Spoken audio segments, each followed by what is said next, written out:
Menjadi bilioner sudah tentu adalah impian semua orang. Mengikut rekod, terdapat kira-kira 2,700 orang bilioner di atas muka bumi ini.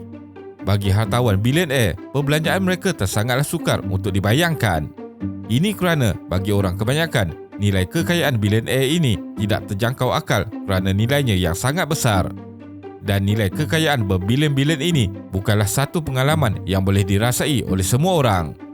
Tetapi yang menjadi persoalan ialah kenapa golongan kaya raya ini masih memilih untuk terus bekerja daripada berhenti kerja dengan menghabiskan sisa hidup dengan kekayaan yang sudah dimiliki. Ada sebilangan daripada golongan orang kaya ini telah lama mengumpulkan wang lebih dari diperlukan bagi membolehkan mereka berhenti kerja selama-lamanya. Namun, daripada pergi ke pantai untuk percutian mewah, ramai orang kaya yang memilih untuk kekal dalam pekerjaan dan bukannya berhenti kerja. Jadi, dalam video kali ini, kita akan melihat kenapa orang kaya yang memegang status bilioner memilih untuk terus bekerja. Teruskan menonton. Sebagai masyarakat kebanyakan, kita terpesona dengan para jutawan dan bilioner. Taikun kewangan seperti Bill Gates, Mark Zuckerberg, Elon Musk, Jack Ma, Warren Buffett dan Jeff Bezos boleh dikatakan adalah selebriti yang terkemuka dunia dengan para media yang mengikuti dan melaporkan setiap aktiviti dan langkah mereka dengan rasa ingin tahu yang sangat mendalam tentang gaya hidup bilioner ini.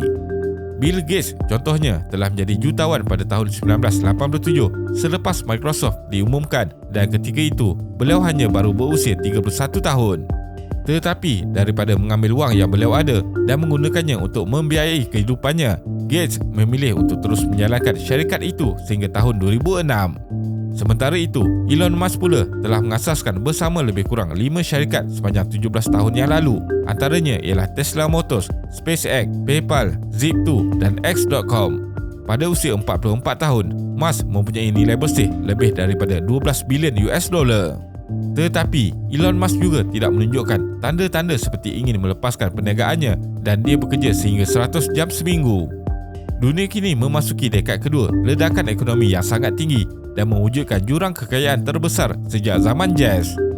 Pada tahun 1930, ahli ekonomi terkenal John Maynard Keynes telah meramalkan bahawa dalam 100 tahun akan datang, kita akan mengalami era of leisure seperti yang tidak pernah kita lalui sebelum ini.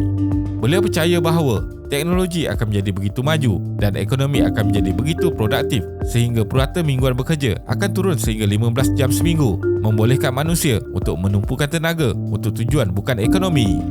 Bagi Keynes juga memahami bahawa proses peralihan daripada masyarakat yang mementingkan kerja kepada masyarakat yang mementingkan masa lapang bukanlah proses yang mudah. Sudah tentu, kita masih belum mencapai tahap seperti yang dibayangkan oleh Keynes. Tetapi hakikatnya, purata waktu kerja telah menurun di kebanyakan negara. Bagi sebahagian besar orang, bekerja 30 jam lebih atau 40 jam seminggu masih merupakan keperluan ekonomi.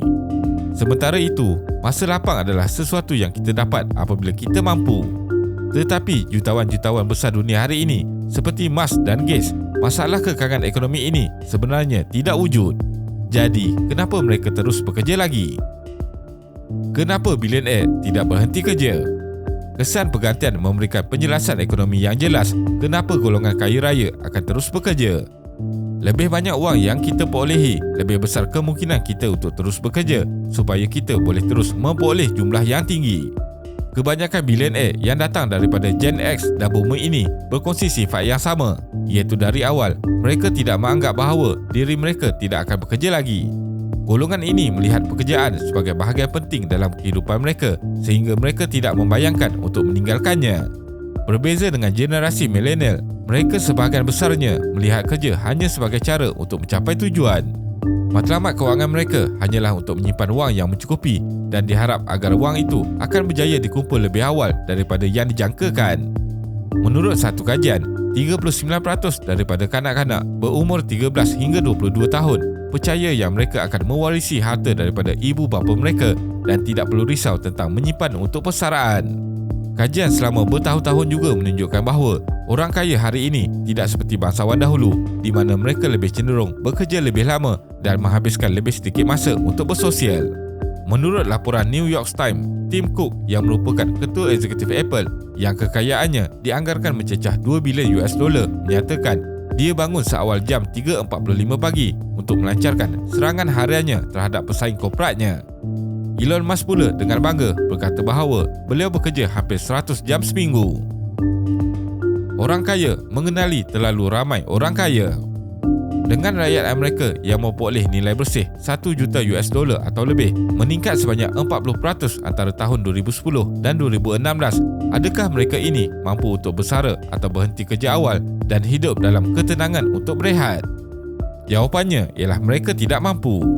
Dalam satu kajian yang dijalankan pada tahun 2006, orang kaya melaporkan yang mereka telah menghabiskan lebih banyak masa melakukan perkara yang mereka perlu lakukan.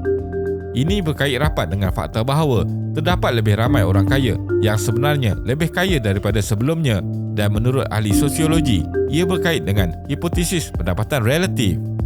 Ini bermaksud kita cenderung untuk mengukur kepuasan material yang diperolehi oleh orang di sekeliling kita. Menurut Robert Frank yang merupakan pengarang buku di mana beliau telah menemubual ramai hartawan, terdapat dua golongan bilioner. Satu golongan yang merasakan bahawa apa yang dimiliki itu sudah mencukupi, dan ada juga golongan yang merasakan tidak kira apa yang mereka ada, mereka perlu teruskan lagi, dan mereka ini benar-benar didorong oleh semangat berdaya saing yang tinggi. Sebagai contoh, Larry Ellison yang merupakan seorang bilioner dan pengasas bersama Oracle.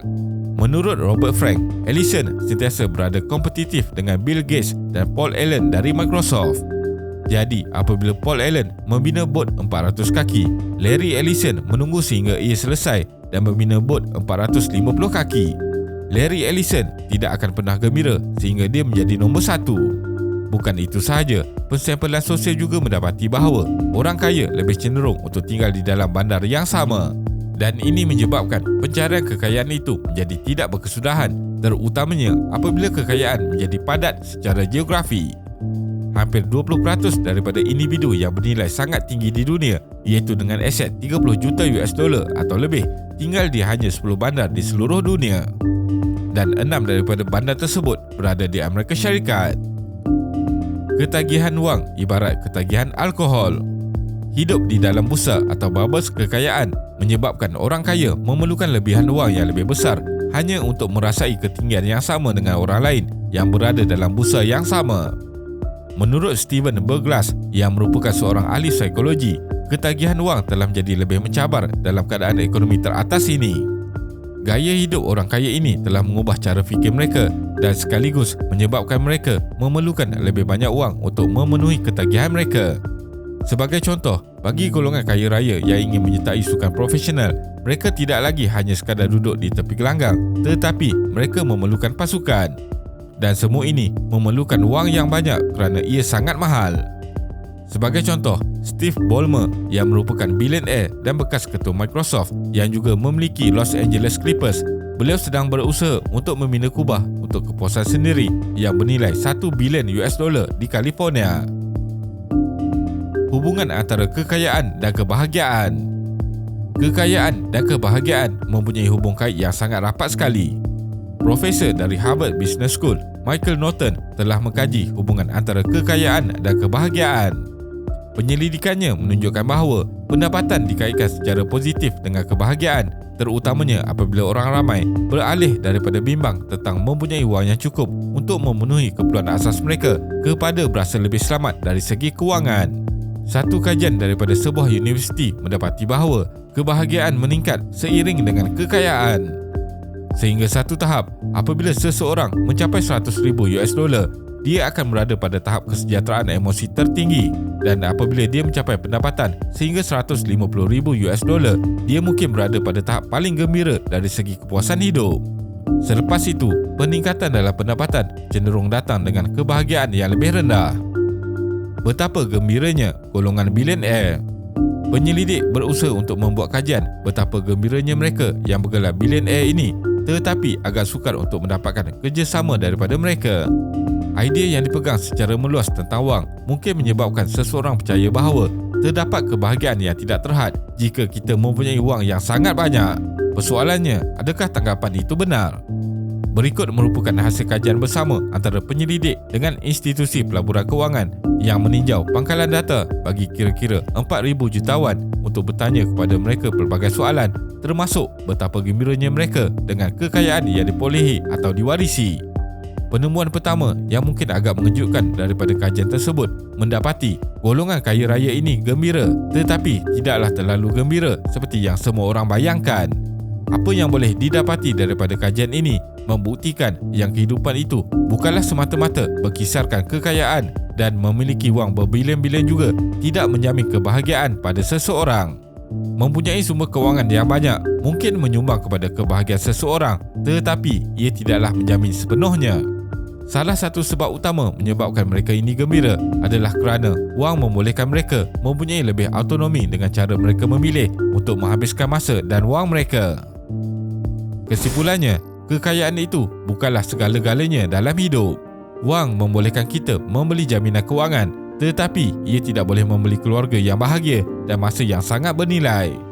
Walaupun bagi rakyat kebanyakan menjadi kaya adalah satu impian, tetapi ketahuilah bahawa kekayaan sahaja tidak mampu membawa kebahagiaan yang penuh kepada seseorang. Menjadi semakin kaya bermaksud juga memikul lebih banyak beban di bahu. Jadi, tidak heranlah golongan kaya raya di dunia ini memilih untuk tidak berhenti kerja, walaupun sebenarnya mereka mampu untuk hanya berehat di rumah dan menikmati kehidupan menggunakan harta yang dimiliki. Terima kasih kerana menonton dan jangan lupa subscribe. Jumpa lagi.